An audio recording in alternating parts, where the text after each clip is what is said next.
Hi, உங்க name? Abhinaya. Abhinaya. சரி, இப்போ நிறைய பேர் வந்து எப்போ கேட்டாலும் ஸ்ட்ரெஸ்ஸாக இருக்கேன், எப்போ டிப்ரெஷனில் இருக்கேன் அப்படின்னு சொல்லிகிட்டே இருக்காங்க. நீங்கள் எதனால டிப்ரெஷன் ஆவீங்க? நான் எங்கே டிப்ரெஷன் ஆக போகிறேன்? டிப்ரெஷன் இல்லையாங்க உங்கள் வாழ்க்கையில்? டிப்ரெஷனா என்ன பண்ண போகிறீங்க? டிப்ரெஷன் வரும் போவோம், அது அவ்வளோதான், போட்டோம் அப்படின்னு விட்டுருவேன் நான். ஓ, அப்படியே விட்டுருவீங்க, டிப்ரெஷன்லாம் ஆக மாட்டீங்க. சரி, ஸ்ட்ரெஸ்ஸு உங்களை யார் ரொம்ப ஸ்ட்ரெஸ் பண்ணுவா? வேற யாரு? நான் தான். மற்றவங்க ஸ்ட்ரெஸ் பண்ண மாட்டாங்க, நான் தான் எனக்கு ஸ்ட்ரெஸ்ஸு. நான் தான் மற்றவங்கள ஸ்ட்ரெஸ் பண்ணுறது.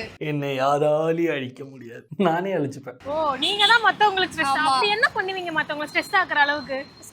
அப்படி ஒன்றும் இல்லை, பட் இருக்கிறதா இல்லை. ஒரு பிளான் பண்ணுறாங்கன்னா அடுத்த நாள் தான் போகிறது வர்றது. Very good.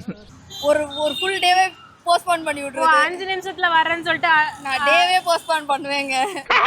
5 நிமிஷத்துல வரேன்ட்டு அடுத்த நாள் தான் போவீங்க. ரொம்ப நல்லதுங்க. சத்தியமா உங்க மாதிரி ஒரு ஃப்ரெண்ட் இருந்தா எல்லாருக்கும் ஸ்ட்ரெஸ் தான் நினைக்கிறேன். சரி, இந்த மாதிரிலாம் நீங்க ஸ்ட்ரெஸ் ஆக மாட்டீங்க, நீங்க தான் மற்றவங்களுக்கு ஸ்ட்ரெஸ் டிப்ரெஷன்லாம் இல்லைன்றீங்க. உங்களை மாதிரியே இருக்கணும்னா என்ன பண்ணும்? ஜாலியாக இருக்கணும், வெளில போகணும், ஃபன் பண்ணணும். ஓகே, ஃபன் பண்றதுக்கு என்ன பண்ணுவீங்க? ஃப்ரெண்ட்ஸோட வெளியில் போவேன். உங்க நேம்? தனுஷ். தனுஷ். என்ன பண்றீங்க? லோயலா காலேஜ் படிச்சிட்டு இருக்கீங்க. ஓகே, இப்போ யாரை கேட்டாலுமே வந்து எனக்கு டிப்ரெஷனில் இருக்கேன் மச்சான், நான் வந்து ஸ்ட்ரெஸ்ஸாக இருக்கேன் அப்படின்னு சொல்லிட்டே இருக்காங்க. நீங்கள் உங்கள் லைஃப்பில் எதுக்காக டிப்ரெஷனாக இருப்பீங்க?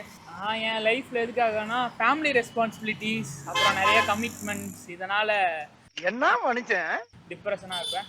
நான் வந்து மற்றவங்க மாதிரி டிப்ரெஷனோட வேர்டுக்கான மீனிங்கே தெரியாமல் டிப்ரெஷன் ஆகலாம் இல்லை. நான் ரியல் டிப்ரெஷனில் இருந்து ஒரு கட்டத்துல சைக்காட்ரிஸ்ட் கிட்ட போலாமான்ற அளவுலாம் போகி அவ்வளவுதான், நம்மள முடிச்சு விட்டீங்க போங்க. இந்த வயசுல இவ்வளவு குமுறலா? என்ன நடந்தது? அப்படி என்ன வந்து உங்களை டிப்ரெஷன் அவ்வளோ வந்து பண்ணுச்சு?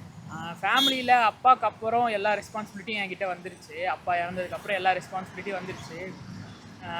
அடுத்து என்ன பண்ணுறதுன்னே தெரியாத வயசு. மென்டாருன்னு யாருமே கிடையாது.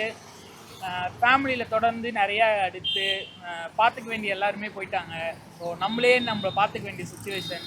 ஒரு பக்கம் காலேஜ், இன்னொரு பக்கம் வீடு, இன்னொரு பக்கம் அம்மாவை பார்த்துக்கிறது, இந்த ஃபேமிலி கமிட்மெண்ட், அது இதுன்னு ஒரே நேரத்தில் ஒரு 100 இடத்துல இருந்தால் இப்படி இருக்கும். என்ன மாரி ஒரு 4 க்ளோனிங் பண்ணிட்டா நல்லா இருக்குன்ற மாதிரி தான் லைஃப் போயிட்டு இருக்கு. ஓகே, இப்போ கூட பார்த்தீங்கன்னா அங்கே ஒரு வேலை இருந்துச்சுன்னா அதை முடிச்சுட்டு வண்டி எடுத்துகிட்டு உடனே இந்த பக்கம் வந்துட்டேன். அந்த மாதிரி நிறைய வேலை ஒரே நேரத்தில் ஒரே நாளில் ஒரு 4 கமிட்மெண்ட் வந்துடும்.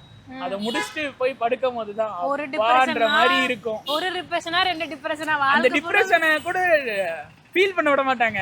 ஓய், நான் இப்ப டிப்ரெஷன்ல இருக்கேன், கொஞ்சம் சோகமா உட்கார்ந்துக்கிறேன் கூட இல்ல, அந்த மாதிரி கூட விட மாட்டாங்க நம்மள.